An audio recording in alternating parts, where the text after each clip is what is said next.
So what do former News of the World reporters have to say about these claims of police being paid for stories? Our correspondent John Manell is here.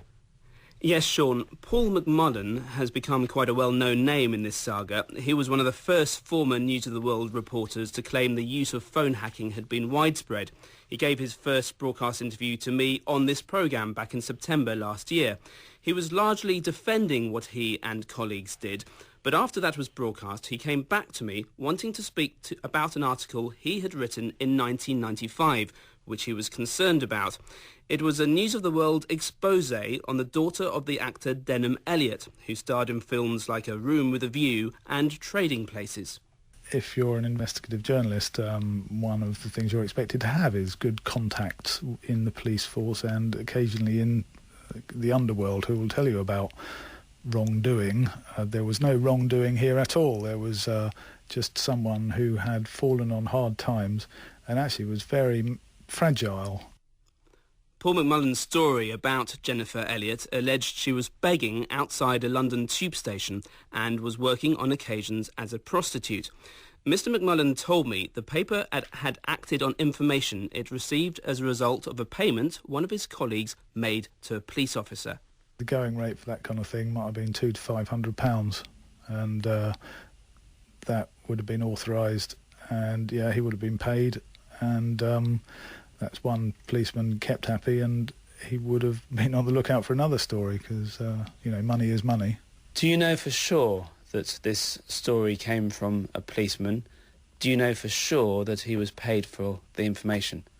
Yes, that's what I was told, and I was put on the story saying this is come from a policeman who has told us that this is really the person, go and find her.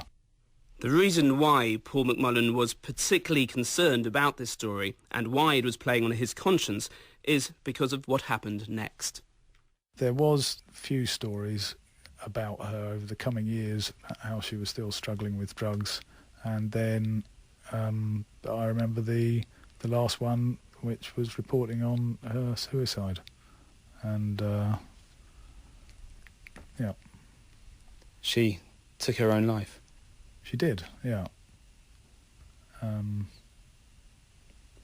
you think what you wrote had any effect on that? Do you think it had any? Do you think that decision had anything to do with what you wrote and what you did? Yeah, I totally humiliated and destroyed her, and it wasn't necessary. She didn't deserve it. She was having a bad time after her own dad had died, and I went a step too far, and it was based on now a criminal act, and so you've got to sometimes question, well, in some cases criminal acts perpetrated by journalists aren't always justified. In this case, not only was it not justified, it was downright wrong. I sincerely regret it, and again, if there was anyone to apologise to, I would, but they're all dead. Mother's dead, she's dead, father's dead. So in any way seeking atonement, I can at least say, in this case, we were wrong. Paul McMullan on payments to police officers. Now,